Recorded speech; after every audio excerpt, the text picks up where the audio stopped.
The gravitational compensators hummed their familiar song as Anna stepped off the transport shuttle, her boots hitting the metallic floor of training station Theta 7 with a satisfying thunk.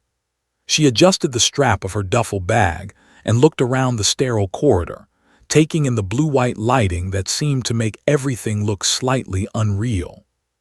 "You must be the human," a voice said from behind her. Anna turned to find a Quellan instructor standing there, his chitinous exoskeleton gleaming under the lights. His compound eyes reflected her image 1,000 times over, and his mandibles clicked in what she'd learned was amusement. "Anna Chen, reporting for Deathworld survival training," she said, extending her hand. The instructor looked at her hand as if she'd offered him a live grenade. "I am Instructor Crystal. We do not touch in Quellan culture." He paused, his antennae twitching. "I must say, Command's decision to allow a human into this program is highly irregular. Your species lacks the natural advantages necessary for survival in extreme environments." Anna lowered her hand, keeping her expression neutral. She'd heard variations of this speech before, at the Academy, during basic training, and from half the species in the Galactic Union. Humans were soft, fragile, weak. They couldn't see in infrared, didn't have natural armor, couldn't survive temperature extremes. The list went on. "I'm here to learn, Instructor," she said simply. Crystal's mandibles clicked again.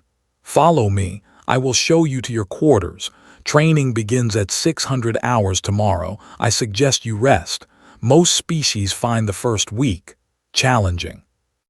The mess hall was nearly empty when Anna arrived for dinner. She'd spent the afternoon reviewing the training schedule: wilderness survival on a Class 9 Deathworld, extreme temperature endurance, hostile fauna evasion, and something ominously labeled Scenario Omega. The other trainees, representing 7 different species, had mostly kept their distance during the orientation briefing.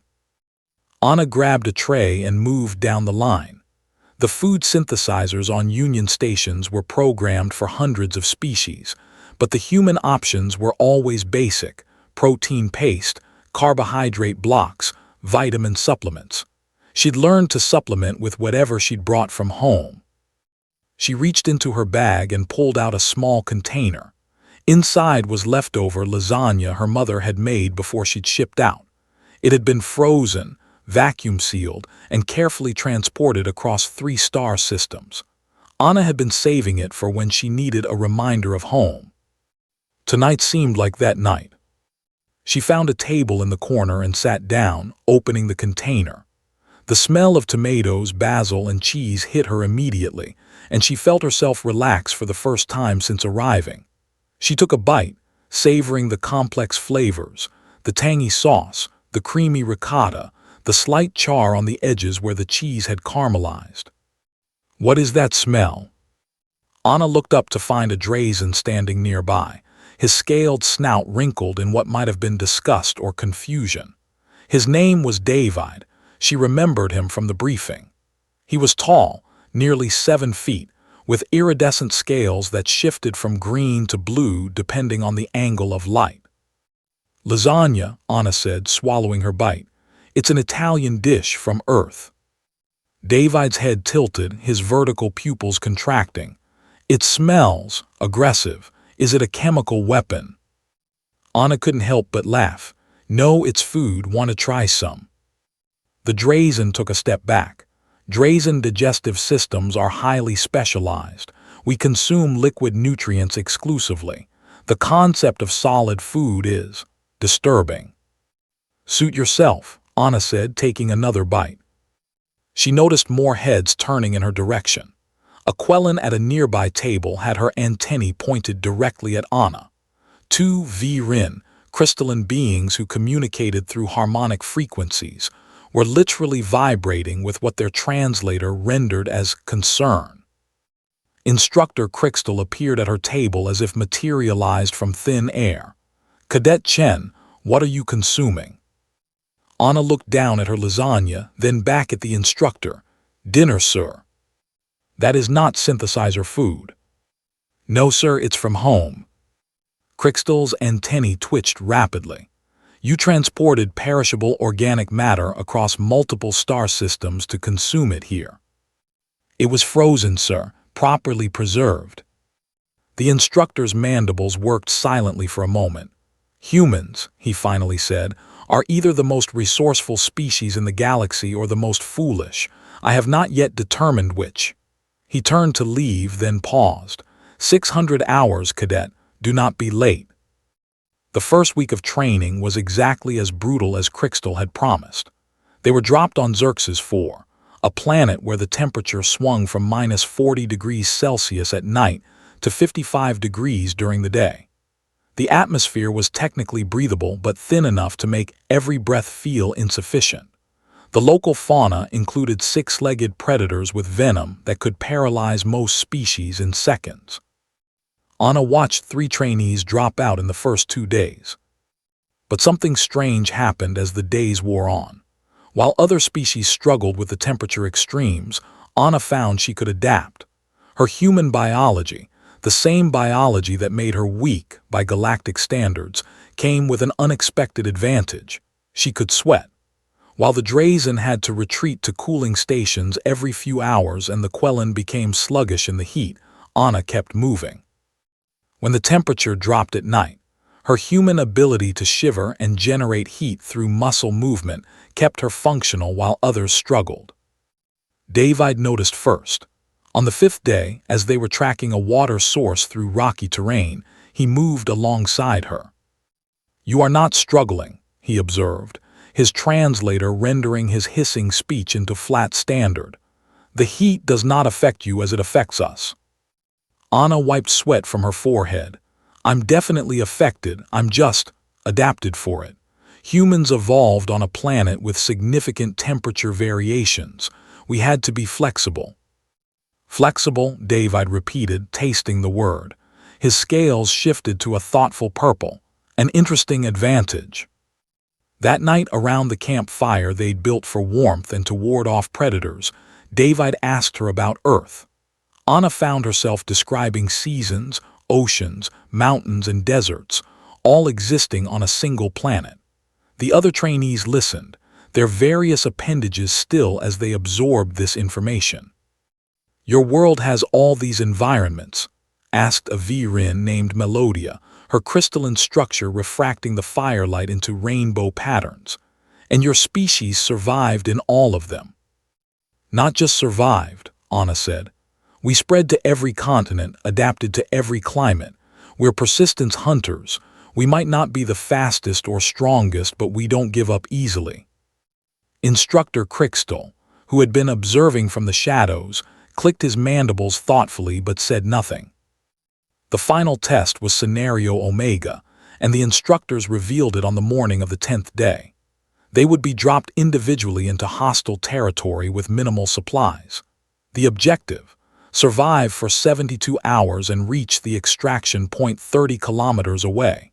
The terrain would include everything they'd trained for: extreme temperatures, dangerous fauna, limited resources. Anna checked her gear one last time before boarding the dropship. She had a basic survival kit, a locator beacon for emergencies, and tucked into an inner pocket of her suit, one last vacuum-sealed package from home: chocolate chip cookies her sister had baked. The drop was rough, and Anna hit the ground rolling on a ridge overlooking a vast canyon system. The sun was setting, which meant she had maybe an hour before the temperature plummeted. She oriented herself, checked her compass, and started moving. The first night was cold, brutal, bone-deep cold that made her teeth chatter and her fingers numb even through her gloves. She found shelter in a cave, built a small fire, and rationed her supplies carefully. The protein bars in her kit would sustain her, but they were joyless fuel. On the 2nd day she encountered one of the 6-legged predators. It tracked her for an hour, a shadow in her peripheral vision. Anna didn't run. Running would trigger its chase instinct. Instead, she walked steadily, picking up rocks as she went, and when it finally lunged, she was ready. The rock caught it on the side of its head, and her follow-up strikes convinced it to find easier prey. That night, huddled in another cave with her small fire crackling, Anna pulled out the cookies.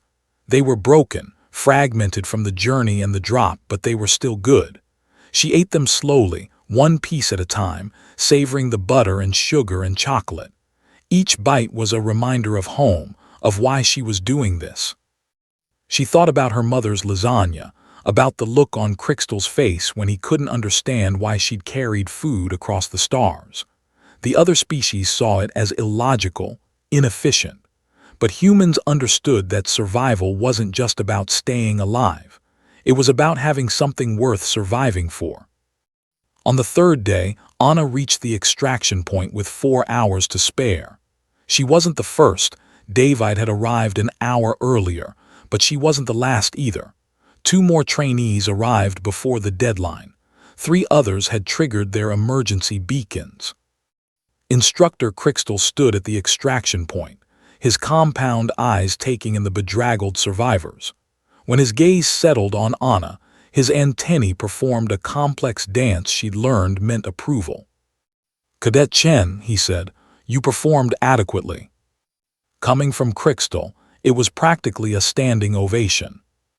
The graduation ceremony was brief and efficient, as all Union military functions were. Anna stood with the other survivors, 4 out of the original 12 who had started. David was there, his scales now a proud gold. Melodia chimed softly, her crystalline structure resonating with satisfaction. Afterward, as they were packing their gear, David approached Anna. "I have been thinking," he said, his scales shifting to a contemplative blue-green, "about what you said, about persistence, about not giving up." He paused, his head tilting in that reptilian way. "Instructor Crystal told me that he did not expect any humans to complete this program, that your species was too fragile for true Deathworld survival." Anna smiled, "And yet here I am." "Here you are," David agreed, "enjoying your lunch while the galaxy burns around you. I think perhaps that is the real human advantage. You find joy in impossible places. You carry cookies to Deathworlds." Anna laughed, the sound echoing in the empty corridor. Someone's got to right. As she walked toward the transport that would take her to her next assignment, Anna thought about all the species who had underestimated humanity. They saw the weakness. No claws, no armor, no natural weapons. They didn't see the adaptability, the stubbornness, the refusal to accept defeat. And they definitely didn't understand the importance of a good meal. Her communicator chirped with a new message from command. Another assignment, another Deathworld, another chance to prove that humans belonged among the stars. Anna read it over, then reached into her bag. She'd saved 1 cookie for the journey. Somewhere behind her, she heard Instructor Crystal's mandibles clicking in what might have been laughter, or maybe respect. With humans, she'd learned, it was often hard to tell the difference.